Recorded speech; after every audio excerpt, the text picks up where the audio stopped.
Greetings, Commanders. I am Commander Avasa, and welcome to this week's AXI Debrief. We still have no incursions.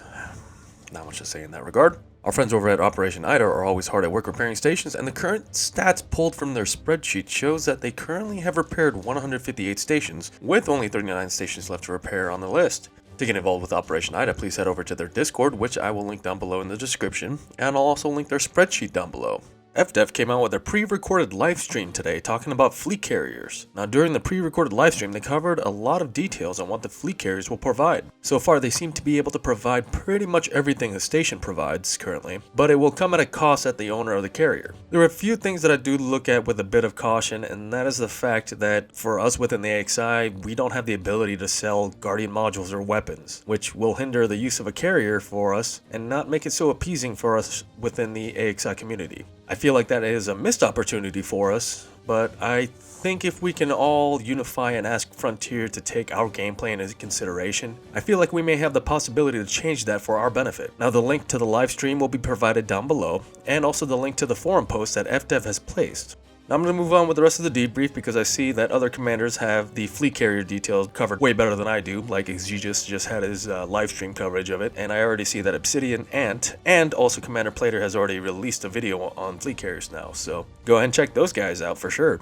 I'm just going to briefly say that Commander 100 Rub has updated our information and fact channel with the procedure at joining the in-game squadron. If you are interested in joining the in-game squadron, please follow the procedures in our Discord with the link provided down below.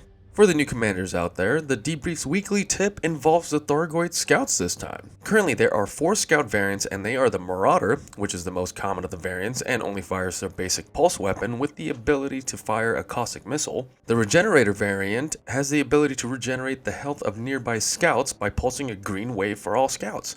You can tell this one apart by its green coloration. The Berserker variant buffs all nearby scouts, and that can be shown with a red pulse wave that will increase the damage of all nearby scouts and will make all scouts fire their caustic missiles, which can be a massive nuisance. This variant comes with an orange and red hue to it. And the final scout variant is the Insider, which will pulse an energy wave that will temporarily increase the speed and maneuverability of all other scouts, and it has a pinkish red hue to it. With this information, it is highly recommended to go for the Berserker variants first, as a priority, because its damage buff and the ability to make other variants launch their caustic missiles can be extremely annoying. The second variant to focus on would be the Regenerator for obvious reasons, and because the Insider only improves the speed and maneuverability, it isn't much of a priority compared to the previous ones, with the Marauder also following in the same category. It is highly recommended to fight scouts with turreted AX multi-cannons, and if you have the skills to snipe scouts with a Gauss cannon, it will help take them down much faster. Use of any other weapon types is not recommended. You can find scouts by themselves in non-human signal sources, threats 3 through 6, with the probability of it only being the scouts. Now at threats 5 and 6 though, it has the probability of it spawning an Interceptor with it, respectively of course, between the Cyclops and the Basilisk. And threats 7 and above will always be either the Interceptor by itself or the Interceptor with scouts. So if you're willing to take on the Interceptor also with the scouts, look for it above in threat 7 and above. Our science have had a little flicker of life this week, with commanders coming up with some test scenarios. Now if you'd like to get involved with projects being discussed, please head over to our science sub for further information. Now we finally had a commander-led event this week, and that was actually today at 1600 UTC time, led by Commander Zyzia. He led an event over in the Asterope system for a Instagib event. Thank you, Commander Zyzia, for hosting an event this week.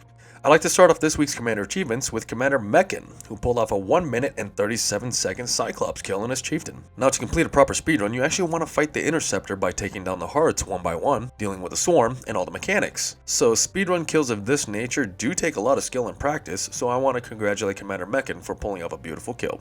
Commander Sniperman engaged a Medusa and 3 Cyclopses in a Federal dropship this week. Now of course he didn't want to settle there with his Federal dropship kill in the multi-goid fight. He actually decided to take it out again, and this time he took on a Medusa and 5 Cyclopses. And this achievement, according to our Vanguard and Ace scoring system, has given him enough points to make it to the Ace leaderboard at the 10th position. So congratulations to Commander Sniperman for earning his way back onto the leaderboard.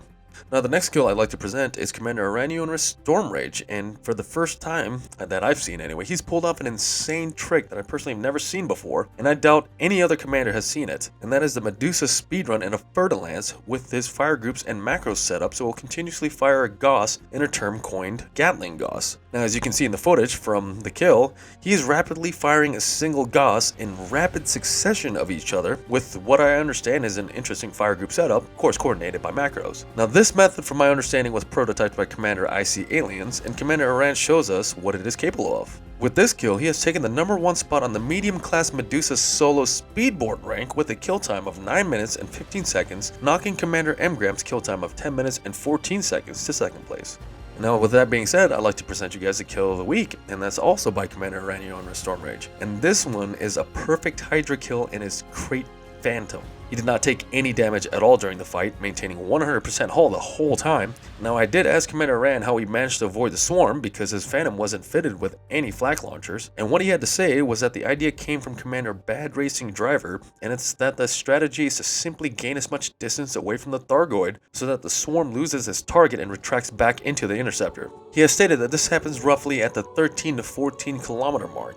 Now the reason why Commander Aran needed to perform this is because of a swarm bug where after you dispatch a swarm, it has the possibility of having a Thargon or two teleport to you and pop on your hull, damaging you. Now if this bug did not exist, Commander Aran would have been able to perform this kill long ago.